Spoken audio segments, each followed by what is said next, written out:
पागल समझकर पत्थर मारती रही, लेकिन जिसके सीने पर सजे मेडल और शरीर पर लगे घाव इस देश की सुरक्षा की गवाही दे रहे थे।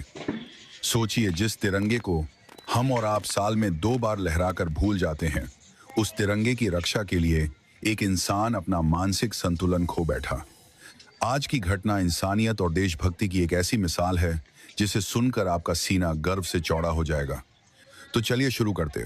कंपा देने वाली दास्तान। दोपहर के 2 बज रहे थे और उत्तर भारत के एक छोटे से शहर का मुख्य चौराहा यानी घंटाघर चौक पूरी तरह से तप रहा था। मई की गर्मी थी और लू के थपेड़े चल रहे थे। सड़क पर डामर पिघलने को तैयार था। इसी भीड़ भाड़ वाले चौराहे के एक कोने में कूड़े के ढेर के पास एक अजीब सा आदमी बैठा था। उसके बाल झटाओं की तरह उलझे हुए थे और मिट्टी से सने थे। दाढ़ी बढ़ी हुई थी जिसमें शायद कई महीनों से कंघी नहीं हुई थी। उसके बदन पर कपड़ों के नाम पर चिथड़े लटके थे जो शायद उसने किसी कूड़ेदान से उठाए होंगे।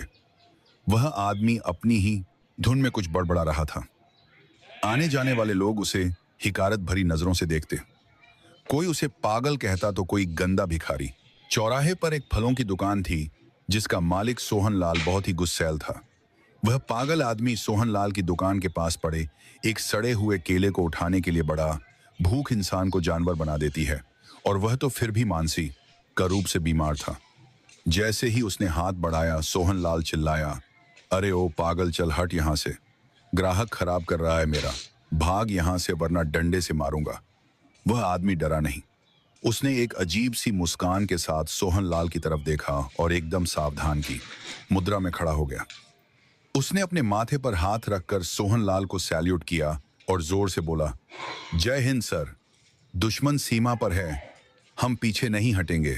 सोहन लाल और वहां खड़े कुछ लड़के जोर जोर से हंसने लगे। एक लड़के ने कहा, अरे यह तो पागल फौजी है, रोज इसका यही ड्रामा रहता है, दिन भर खुद को बॉर्डर पर समझता है। दूसरे लड़के ने मजाक उड़ाते हुए सड़क पर पड़ा एक पत्थर उठा